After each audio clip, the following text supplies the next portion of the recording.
Mais uma edição do nosso Tempo de Mesa está no ar. Que bom que você está conosco. Que Deus abençoe mais uma vez. Obrigado por estar aqui. Compartilhe este vídeo com o máximo de pessoas que você conhece. E hoje estou recebendo aqui um amigo de longa data, pastor da Igreja Batista Betel, aqui de Ijuí, pastor Mário Peralta. Seja muito bem-vindo, pastor, aqui ao nosso Tempo de Mesa. É uma satisfação revê-lo. Tudo bem com o amigo? Bom dia, Andrei, tudo bem? A alegria é minha também. Depois de um longo tempo sem nos encontrarmos, estamos juntos hoje. Pastor, vamos voltar um pouco no tempo e conhecer como era o Mário Peralta, lá de Uruguaiana. Sim. Hoje o senhor está aqui em Juí, mas nasceu lá em Uruguaiana. Sim. Já tinha esta tendência de ser pastor? O que já pensava o menino, então, Mário Peralta? Sim. E, na verdade, eu conheci o Evangelho com ainda tempo de junior, tá? 10 anos de idade, 10 para 11 anos de idade, porém uma família sem estrutura, tá? Uma família bem desajustada, né? Então, naquele momento ali, ouvi de Jesus, mas não prossegui, né? A minha conversão de verdade, ela vai acontecer alguns anos depois, com 19 anos, servindo as fileiras do Exército Brasileiro. Ali conheci o Evangelho, ali conheci Jesus, de fato, né? E ao conhecer Jesus, então me rendi a Jesus, mas isso se passaram praticamente 7 anos, né? 7 a 8 anos, quando eu ouvi de Jesus pela primeira vez, até o momento de tomar a decisão, de fato, né? De reconhecer Jesus como Senhor, Salvador da minha vida e entender quem era Jesus e o propósito dele para a minha vida. Ali que começa, então, essa caminhada, mas o despertar para um chamado levou ainda um tempo maior.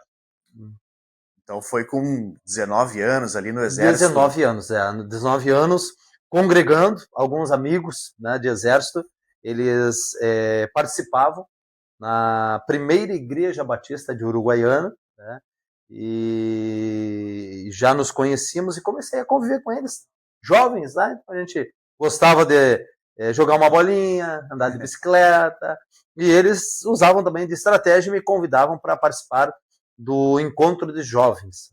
Ali participando, fui congregando até tomar essa decisão por Jesus. Aconteceu isso entre 18 para 19 anos, onde de fato entendi o Evangelho, entendi Jesus, e ali eu me rendi, de fato, ao sacrifício de Jesus. E como que a família recebeu essa notícia? Eu, nessa época, eu já estava praticamente já morando quase que independente, né? Eu morava mais tempo no quartel do que com a minha família. Para eles, ainda muito incrédulos, né? Naquela ideia assim, mas não, isso aí não é verdade. Vamos ver até onde vai dar isso aí. Vamos ver essa decisão, se firma essa decisão aí, né? Porque aquilo, vindo de uma família desestruturada, o que é muito difícil para essas pessoas é reconhecerem que Jesus pode mudar, transformar a tua vida, né? Então, até por aquilo que tudo eu já havia vivenciado, né? Porque para eles seria muito difícil, de fato, eu agora mudar de vida. Para eles, isso jamais poderia acontecer. Qualquer coisa poderia acontecer, menos o Mário Pinto Peralta mudar de vida. Pastor, e a partir do momento que a coisa começou a ficar séria, assim, nessa tua caminhada, como é que a família reagiu e os teus amigos ao redor foi mudando? Como é que foi essa trajetória? Sim, eu na verdade foi um processo, uma transição que ela aconteceu naturalmente, principalmente com amizades, né? Eu tinha uma amizade totalmente fora, né? Pessoas, amigos mesmo, né? Mas que ali, agora, quando eu começo a caminhar com Jesus, ouvir os princípios, ouvir a palavra, os conceitos foram mudando, as escolhas foram mudando, os valores da vida foram mudando. Então, naturalmente, foi tendo um distanciamento desses amigos de fora, principalmente a gurizada de quartel, inclusive convivo com alguns até hoje, somos amigos até hoje. 30 anos se passaram, né? Agora, em março, eu vou completar 30 anos quando servi o Exército, amizades que tenho até hoje, mas não temos, né, os mesmos valores, os mesmos princípios, os mesmos propósitos. E nisso, as amizades na igreja foram se fortalecendo. Com os jovens da igreja, eu logo depois já estava namorando, né? Uma moça que é minha esposa, estamos casados agora há 27 anos. Dona Luciana. Luciana, né? Luciana Menezes Peralta. Estamos casados há 27 anos. Então, isso a gente foi criando amizades e laços e vínculos com os jovens da igreja. E fomos congregando, conhecendo a igreja, nos envolvendo, participando. Quanto mais nós participávamos, mais as amizades da igreja se fortaleciam, né? E com a família também, acabei me distanciando, porque os valores da família eram outros, né? A família tinha princípios que conflitavam com Jesus, valores que conflitavam com aquilo que eu estava aprendendo, que eu estava recebendo. Então, eu também, aos poucos, eu fui me desligando da família de sangue, né? E me fortalecendo e me ligando à família da fé, né? Por termos os mesmos propósitos, os mesmos ideais, os mesmos princípios. Então, naturalmente, né? Tanto é que quando casamos, o nosso casamento se dá no tempo, na igreja, né? E 90% dos convidados era a igreja. E não era a família de sangue, né? Por quê? Porque se tornou a família. Se tornou a família e caminhamos com muitos desses irmãos, dessas pessoas até hoje, né? E nesse firmar com a igreja, firmar com a família, da fé, o casamento, o envolvimento com a própria igreja, eu fui, então, quanto mais eu me envolvia, mais eu queria servir. Quanto mais eu servia, eu via que eu estava menos qualificado. Olha só. Então, a busca, né, de ser mais qualificado foi a que me levou, né, a pensar numa formação teológica, né? Eu costumo dizer para as pessoas que estou formado há 20 anos, né? Pastoreio há 20 anos, mas eu sempre tive aquela assim, ó, a minha intenção lá atrás, há 25 anos atrás, não foi ser pastor. O meu objetivo era buscar uma formação teológica, ter o conhecimento para servir melhor.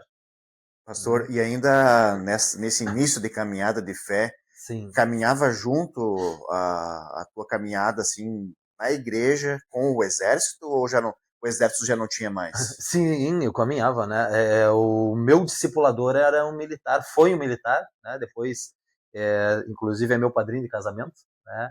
Mas foi um sargento do exército na época, que se tornou, éramos irmãos, congregávamos na mesma igreja. Ele entendeu que deveria ser o meu discipulador, e foi meu discipulador, caminhou comigo, e eu continuei no exército por 5 anos. Né? Então, esse período de 5 anos de exército, eu costumo dizer que foi o tempo de Deus trabalhar no meu coração, né? Firmar minha fé, né? Me firmar na igreja, no convívio com a igreja, confirmar no meu coração, não o chamado pastoral, mas confirmar no meu coração a busca por uma qualificação, por uma formação teológica. Então, os 5 anos que eu permaneci no exército foi o tempo de eu entregar a vida a Jesus, ser batizado, casei, né? Comecei a liderar na igreja e pensar, então, em buscar essa formação teológica. Tá? Então, após esses 5 anos, eu pedi baixa do exército. Tá? Foi quando a igreja entendeu que ela deveria, então, nos enviar para o seminário, hoje Faculdade Batista Pioneira de Juí. Na época era Seminário Teológico Batista de Juí, quando chegamos aqui no ano de 2001, fevereiro de 2001, quando chegamos em Juí, para iniciar o curso, a formação teológica. Mas antes de chegarmos aqui, caminhamos com a igreja esses 5 anos, e foram 5 anos assim, ó, muito intensos, de muito envolvimento, muita dedicação, muito crescimento. Tive bons discipuladores, tá? E esses discipuladores me ajudaram nesse preparo para chegar em Juí, chegar no curso de teologia e ali fortalecer a minha fé e desenvolver no meu coração aquilo que naquele momento eu ainda não tinha entendido.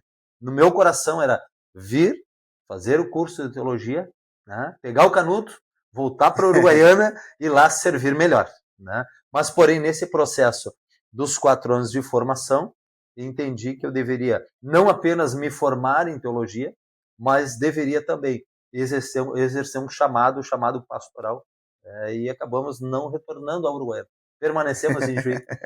Olha só que destino, né? É. Mas como que Ijuí apareceu no mapa aí na ideia? Tinha dúvidas ainda de outras cidades? Sim. Ou outros seminários em outras cidades? Sim. Uruguaiana, né, é distante, né? A pessoa brinca assim que é muito distante de tudo Uruguaiana, né? Nós mesmos hoje, nós estamos a 400 quilômetros de Uruguaiana. Se pensarmos aí há 25 anos atrás, nós não tínhamos o que temos hoje, a tecnologia, a acessibilidade, essa facilidade, né? Era tudo muito distante. Então, na época, nós tínhamos duas opções. Tá? Uma seria Porto Alegre, Seminário Teológico Batista do Rio Grande do Sul, em Porto Alegre. Porém, Uruguaiana a Porto Alegre são 650 quilômetros. Tá?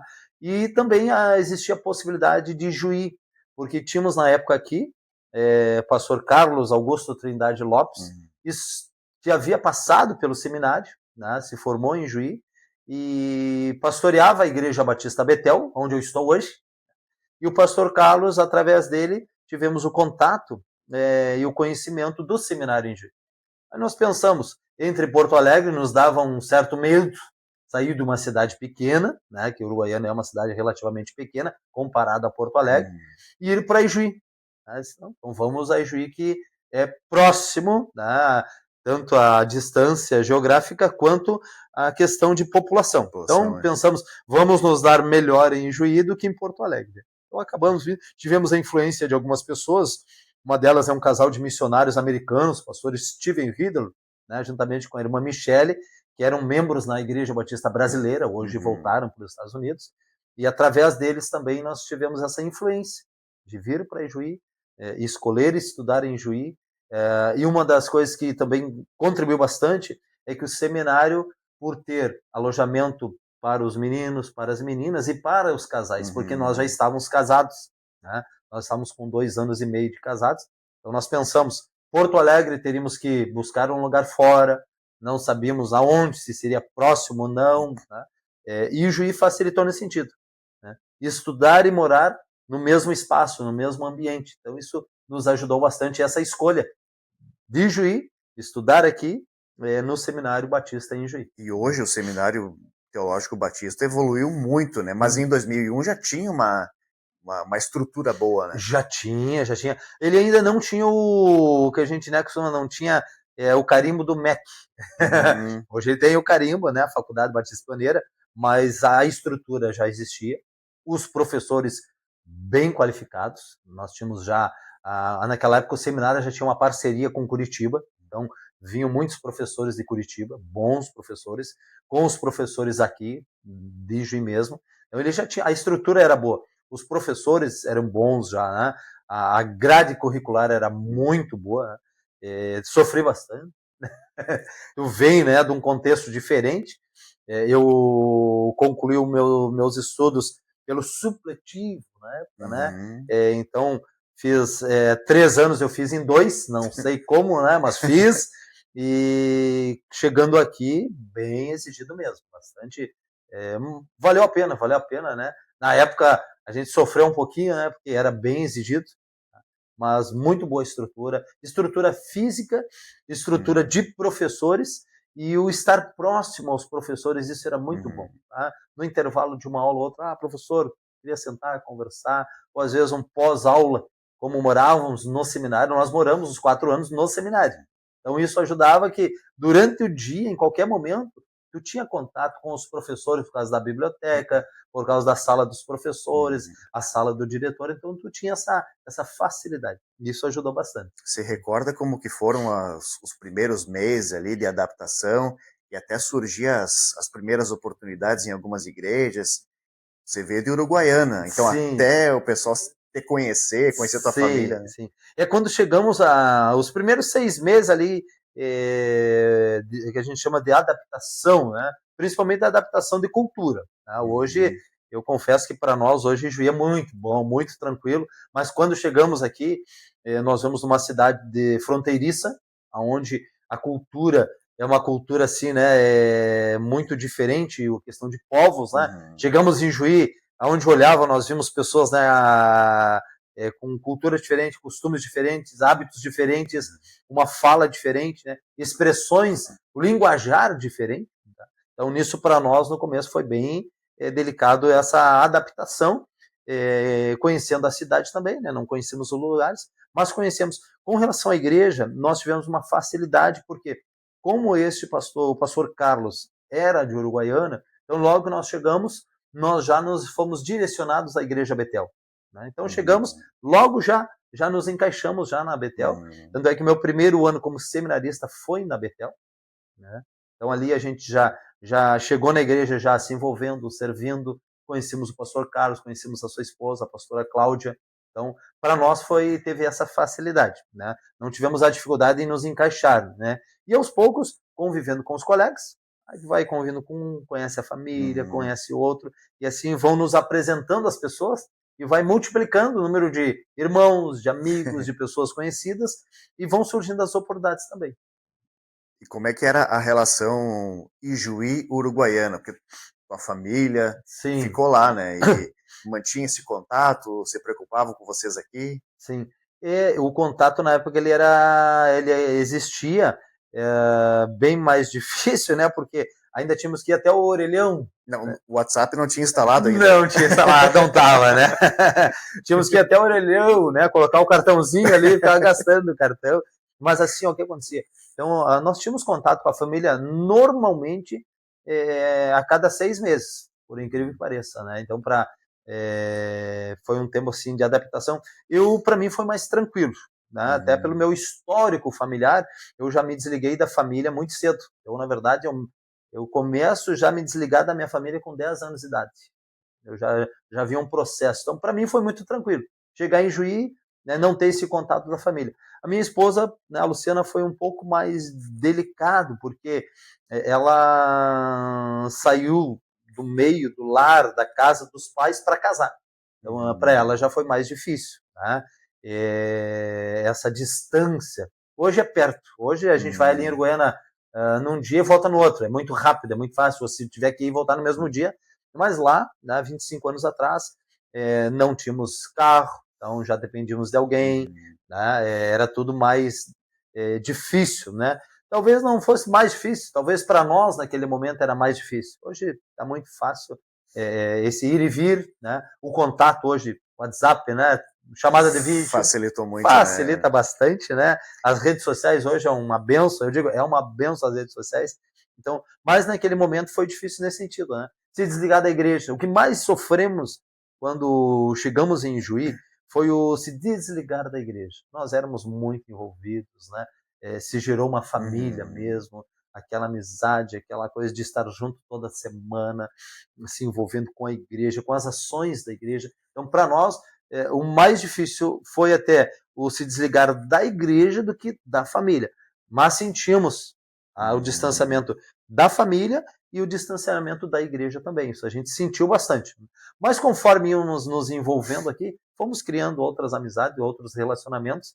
Muitos desses permanecem até hoje. E mais ou menos nesse período de 2001 aconteceu a transição, o início do trabalho lá na primeira igreja batista, né? Conta para nós como é que foi. Sim, nós tivemos o privilégio de servir na primeira igreja batista de Juí, a PIB, né, por 7 anos. Como chegamos na PIB? O lar da criança tinha um campo de futebol, campo 7, né? E ali nós íamos todo sábado à tarde. Eu e mais alguns colegas do seminário. Tínhamos livre sábado à tarde para jogar uma bolinha. E a parte física também é importante, né? Caminha junto, espiritual e o físico. E ali, numa tarde, enquanto eu estava aguardando meu time entrar em campo, observei um menino sentado num cantinho lá. E o Espírito Santo, eu tenho certeza que foi o Espírito Santo que me direcionou aquele menino. E ele estava um pouco revoltado, queixoso, né? Por estar ali, por ter sido abandonado pela família. E eu comecei a compartilhar com ele a história da minha vida, né? Porque minha vida ela tem uma história, né? Até os meus 18 anos, né? Talvez vai ficar para uma segunda conversa, né? Uma conversa de mesa. E eu compartilhei com aquele menino. Contei um pouquinho da minha história para ele. Nisto, uma das pessoas na volta que estava ouvindo a minha história, ele era líder, né, dos adolescentes da PIB. nosso irmão Flávio Kegler.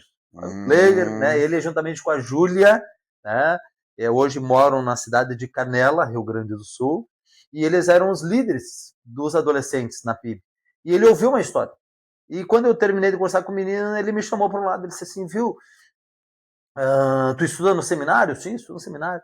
Ele disse, e trabalha onde? Eu disse, faço ministério na Betel. Ele disse, mas e tu viria na PIB contar a tua história para os adolescentes? Os adolescentes da PIB precisam ouvir a tua história. E eu falei para ele, olha, se eles precisam, então eu vou lá contar. Né? Mas só se eles precisam. Eles precisam. Eles precisam? Claro, por que ele usou essa expressão precisam? Porque naquele momento ali, os adolescentes da primeira igreja, famílias bem estruturadas, um contexto diferente, e talvez precisariam ser despertados para algumas coisas na vida deles. Né? E eu fui convidado, marcamos uma data, eu vim ali, dei então a expressão que a gente usa, né, um testemunho, na verdade. Eu contei a minha história para eles, contei como que eu havia chegado até aquele momento, né, de estar agora no seminário cursando teologia, né, e estar me preparando, então, para no futuro ser um líder, pastorear uma igreja. Tá? Contei para eles, né, e quando terminou, encerramos o encontro, fui convidado para estar indo na casa do irmão Flávio, da irmã Júlia, jantar com eles, e ali, jantando, conversando, eles disseram, poderia vir para a PIB, né, trabalhar, né? Daí eu falei para eles, olha, vamos orar sobre isso, né? E, de fato, firmei o propósito de estar orando, falei para eles, olha, eu preciso um tempo, vou orar sobre isso, vou conversar com o pastor Carlos, que é da Betel, que eu estou servindo ali.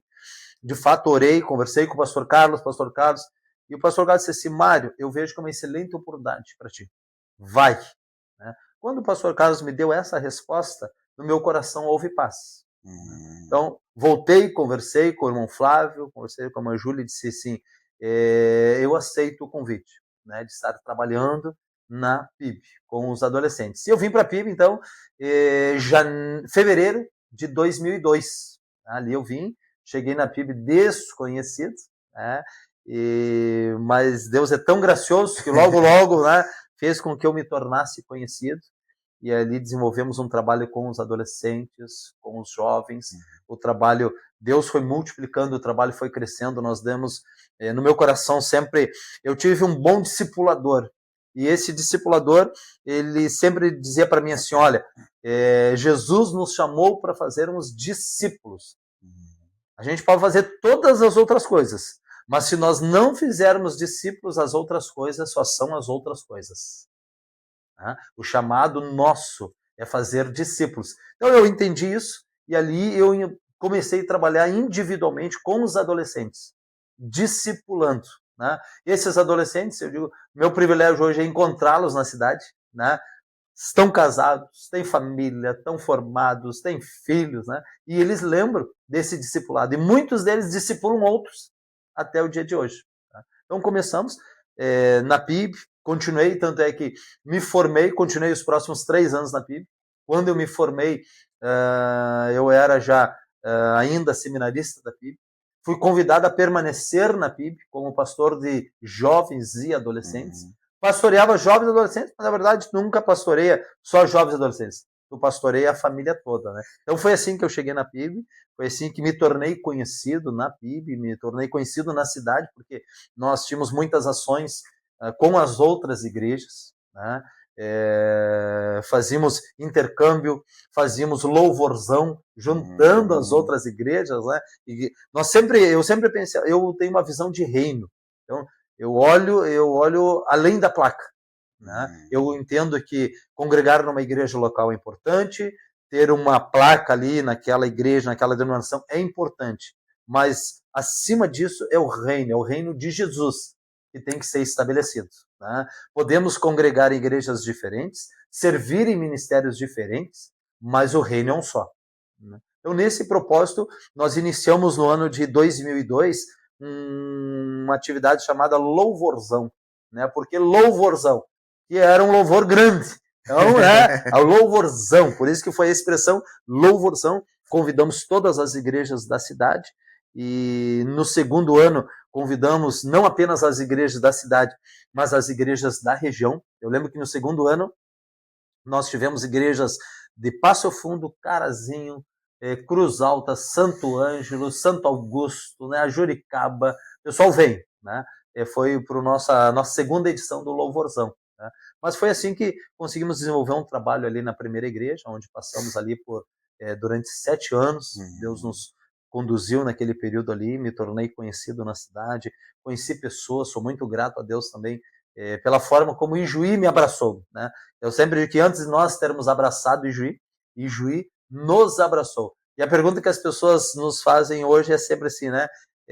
Vocês nasceram em Ijuí? Eu digo, olha, não, nós nascemos em Uruguaiana, mas Ijuí nos adotou, por isso que estamos aqui, amamos essa cidade, né? Onde eu vou, eu digo, eu amo essa cidade, né? Nós amamos esse povo, amamos essa terra e queremos aqui servir até o dia ou de nós nos encontrarmos com Jesus ou Jesus voltar. Pastor, seguindo nossa conversa, após o trabalho da primeira igreja batista de Ijuí, você ficou um período fora da cidade também, né? Sim, sim. Eu estou, na verdade, retornando a Ijuí pela 3ª vez. Olha só. Então, eu acredito que agora é para ficar. Nós trabalhamos em Ijuí, depois nós fomos ao Paraná, né? Trabalhamos na cidade de Guarapuava, no Paraná. Retornamos novamente a Ijuí, trabalhamos aqui por mais um período, e daqui nós fomos embora para Pelotas. Lá em Pelotas ficamos 5 anos, de Pelotas nós fomos a Uruguaiana, tá?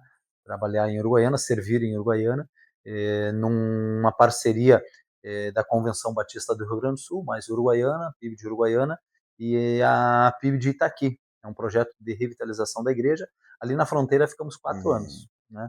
Há 2 anos atrás, eu vim a convite para pregar no aniversário da Betel. Eram os 27 anos da Betel, fui convidado para vir pregar, preguemos, ficamos aqui um final de semana, a igreja já estava num processo de sucessão pastoral. Aí um irmão, uma outra pessoa perguntou se nós pensávamos em voltar para Ijuí. Eu disse, olha, oramos e um dia desejamos voltar a Ijuí. Passou mais um ano, fui convidado então a estar vindo novamente a Ijuí, na Igreja Batista Betel. Conversamos com os irmãos, né? Ali eles manifestaram o interesse de nos convidarem para estar vindo pastorear então a igreja. Aceitamos o convite, oramos, né? Conversamos, ponderamos muitas questões. Falei para eles que para nós seria muito bom voltar a Ijuí, voltar para a cidade e poder voltar à igreja, a igreja que eu havia sido seminarista, né, no ano de 2001, voltar agora no ano de 2024, porque chegamos no ano passado, no dia 30 de junho, iniciamos as atividades, agora já estamos aí com um pouquinho mais de um ano, estamos ali na Igreja Batista Betel. Hoje a Betel está aí caminhando para os seus 30 anos como igreja organizada, né? É uma igreja no bairro, né? Ela tem as suas limitações por estar no bairro, mas ela tem as suas ações, né? Nós temos hoje como igreja, nós somos de celebração, tá? É um momento de culto, mas nós usamos a expressão hoje celebração, porque entendemos que quando o povo de Deus está junto, está reunido, é uma festa. É verdade. E celebração é festa, né? Então nós temos 2 celebrações, domingo pela manhã às 9, domingo à noite às 19. Nós temos as nossas ações durante a semana, um pequeno grupo das novas gerações, jovens e adolescentes. Nós temos encontros de intercessão, nós temos encontros mensais, né? Encontro de mulheres, encontro dos homens, encontro dos casais, o encontro das novas gerações. Por que nós chamamos novas gerações? Porque entendemos, né, que hoje os adolescentes e os jovens são as novas gerações, né? Já estão servindo, já estão trabalhando, já estão se envolvendo, já estão testemunhando, então são as novas gerações que estão desenvolvendo o trabalho. Se encontra uma vez no mês também. Nós temos um projeto social chamado Projeto Atalaia. Esse projeto ele acontece no bairro Luiz Folhato, uma vez na semana. Nós temos uma escolinha de futebol, né, todo sábado pela manhã, e nós servimos almoço. Hoje um grupo aí de 40 a 70 pessoas. Tá? O almoço ele não é para as crianças apenas. As pessoas perguntam, para quem é o almoço? A resposta é simples, para quem tem fome. Né? Então, toda aquela pessoa que está ali no bairro, né, está cruzando na frente do lugar lá onde nós servimos o almoço, ela tem fome, ela chega para almoçar. O critério hoje para almoçar no projeto é ter fome. Né? As pessoas dizem, eu tenho que ser da Igreja Batista, a Betel? Não. Eu tenho que... Não. O critério... eu tenho que ser membro de uma igreja? Não. O único critério é ter fome. Né? Então, a pessoa que está com fome chega ali, ela vai sentar, ela vai almoçar bem, almoço gostoso que é preparado todo sábado por uma equipe. Então, é servido esse almoço. E as pessoas hoje, elas já vêm com uma marmitinha, porque ela almoça, depois ela enche a marmitinha e leva para casa. Ela vem para o almoço e leva a janta. Tá? Então, como Igreja Batista Betel, nós temos esse projeto, né, chamamos, é o nome do projeto, Projeto Atalaia, tá? Ele tem caminhado. Nós oferecemos para as pessoas o almoço, dentro do possível um calçado, uma roupa, mas o nosso propósito, tá, é amar essas pessoas. Amar de que maneira? Amar essas pessoas como Jesus amou as pessoas. Jesus amou as pessoas cuidando delas fisicamente, emocionalmente e espiritualmente. Né? Então, como Igreja Batista Betel, através do projeto Atalaia, hoje uma das nossas ações também é amar essas pessoas, cuidando delas fisicamente, emocionalmente e espiritualmente. Então, nós estamos levando Jesus. Então, a igreja hoje ela se movimenta nessa dinâmica com essas ações. Temos trabalho com crianças, temos trabalho com juniores, temos trabalho com os adolescentes, com os jovens, trabalho com casais, com o homem, com as mulheres, um trabalho com a terceira idade, né? A gente procura cuidar da terceira idade, fazemos visita, oramos com as pessoas, aconselhamos as pessoas. Então, hoje a igreja ela caminha nessa dinâmica, né? Nós temos uma frase que não é nossa, mas nós replicamos essa frase é do pastor Sidney Costa, da Igreja Batista Memorial de Alphaville, na cidade de Barueri, São Paulo. Aprendemos com ele a frase, né? Sonhe grande, comece pequeno, mas ande depressa. Né? Isso nós aplicamos na nossa casa, na nossa família e aplicamos na igreja. Então, como igreja hoje, a Betel, ali no bairro, nós sonhamos grande, somos pequenos, mas andamos depressa, né? Porque entendemos que o reino tem urgência. O reino tem urgência. Então, essa é a nossa dinâmica de trabalho hoje, sonhando grande, começando pequeno, mas temos andado depressa porque o reino tem urgência. Pastor, até para nós encaminhar nossa conversa por aqui, já agradecendo pelo bate-papo que nós tivemos aqui, de que maneira que o pastor Mário Peralta se avalia, pastor lá de 2001, Sim. Início do seminário, depois de toda a caminhada, de todo um corpo de ministério, de toda uma experiência, de toda uma caminhada, para o pastor Mário Peralta de hoje. Sim, na verdade, eu sempre afirmo, eu sou grato a Jesus por tudo aquilo que ele fez na minha vida, na história da minha vida, né? A forma como ele me alcançou, da onde ele me tirou e aonde ele me colocou hoje, né? Eu me sinto hoje um privilegiado, né? Para mim, o ministério pastoral hoje, se perguntar, né, o que tu mais ama fazer? Eu amo viver o ministério pastoral, né? Lembrando que em 2001, quando eu cheguei em Juí, eu cheguei para fazer o curso de teologia e ir embora, né, para servir melhor lá em Uruguaiana. Mas Deus confirmou no meu coração um chamado que ele havia me dado, confirmou, eu vivo esse chamado, então hoje já são 25 anos, e eu me sinto privilegiado. Né? Para mim é uma honra. Né? E eu entendo o ministério pastoral não como um título. Né? Eu não carrego o título pastor. Né? Eu carrego comigo um chamado pastoral, o ministério pastoral como uma função. Né? Eu entendo que o pastorear é o cuidado. Então eu amo cuidar de pessoas. Né? Eu digo com quem caminha comigo, eu digo assim, para desenvolver o ministério pastoral, tu precisa amar pessoas, porque o ministério pastoral é tu amar pessoas, tu cuidar de pessoas. Né? Tu pode ter o título de pastor, mas se tu não ama pessoas, dificilmente tu vai conseguir cuidar de pessoas. Então, eu agradeço a Deus, passaram-se os anos, né? 25 anos praticamente já se passaram, e 20 anos formado, e eu amo, e me sinto privilegiado, né?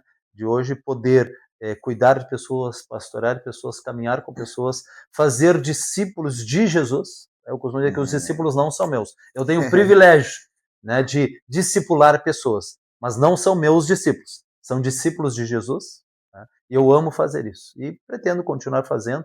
Então, hoje, quando olho, né, hoje nós já estamos aqui nessa cidade, nos sentimos parte de Juí, nos sentimos parte da comunidade, como igreja. Nós somos uma igreja aberta para a comunidade. Eu afirmo assim, ó, eu sou pastor hoje, eu sirvo através da Betel, eu pastoreio através da Betel, mas eu me sinto como um pastor da cidade, servindo a cidade, servindo a comunidade, cuidando das pessoas como da comunidade como um todo, não apenas da igreja Betel. Para mim é uma honra, eu me sinto honrado. Para mim o ministério pastoral nunca foi peso, nunca foi fardo, nunca. As pessoas dizem, o ministério pastoral é difícil. E eu digo, não, o ministério pastoral é um privilégio, porque quando nós focamos em Jesus, é Jesus que faz. É Jesus que trabalha no coração das pessoas. Nós não mudamos as pessoas. Quem muda as pessoas é Jesus. Nós não transformamos as pessoas. Quem transforma é Jesus. Né? Então, eu descanso meu coração porque eu entendo que é Jesus que faz. Eu, na verdade, eu me sinto privilegiado por caminhar junto com Jesus naquilo que ele está fazendo. Né? Quem faz é Jesus. Eu apenas estou junto com Jesus naquilo que ele está fazendo. Para mim é um privilégio, é uma honra, é uma alegria e quero poder continuar assim, amando Jesus, servindo as pessoas. Esse é um propósito da minha vida, amar Jesus, servindo as pessoas. E quando eu sirvo as pessoas, eu estou amando a Jesus. Né? E não tem como servir as pessoas sem amá-las. Então, quando eu sirvo, eu preciso servir com amor. Então, enquanto eu estou amando as pessoas, eu estou servindo as pessoas. Enquanto eu estou servindo, eu estou amando essas pessoas. Isso reflete o amor de Jesus na minha vida, sobre a vida das outras pessoas.